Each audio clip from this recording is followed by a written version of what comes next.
Innovate UK's Net Zero Heat programme is driving faster innovations so the UK prospers from moving completely off gas for heating, space and water in buildings. The Net Zero Heat cohort are UK companies that will play a huge role in delivering this, and we're working collectively to overcome barriers to their growth and scaling out. We'd like to share their stories.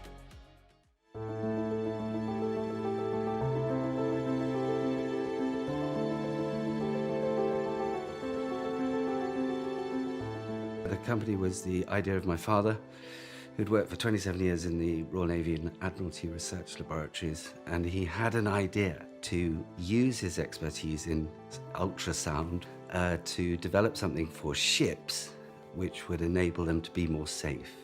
And today that equipment is on nearly 20% of the entire world's shipping fleet.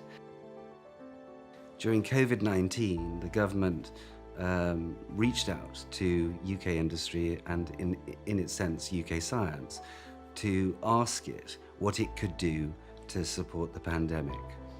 And we, through UK Research and Innovation and Innovate UK, suggested that the principles in fluid dynamics could be transferred to airflow dynamics, and we invented the world's first portable instrument to monitor infection control.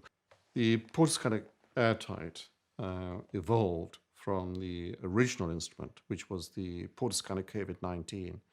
This was developed specifically to help the NHS to try and control the airborne virus within hospital buildings.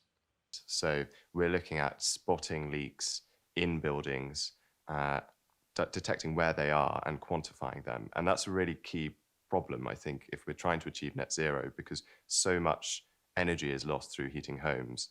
And you can look at innovative ways of heating homes, but ultimately the best way of doing that is ensuring that all of that energy is actually going into heating the home rather than being lost through the building fabric. So at Coltraco, our technology is ergonomic. It's lightweight. It's battery powered. You can put it in a backpack. You can walk to the site, or you can take public transport. There are no complicated logistics. That's why it is faster, better, and cheaper.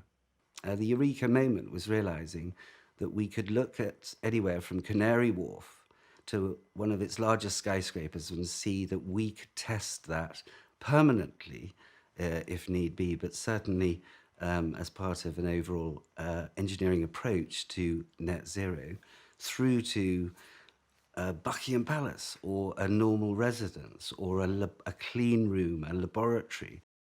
The net zero heat cohort has been a very important component. Being able to interact with other like-minded individuals, with other disciplines, to learn from them, will help us to be more focused in what we are doing, and will also help us to collaborate with others so that we can come up with better solutions for all. I think it gives you a larger voice as well.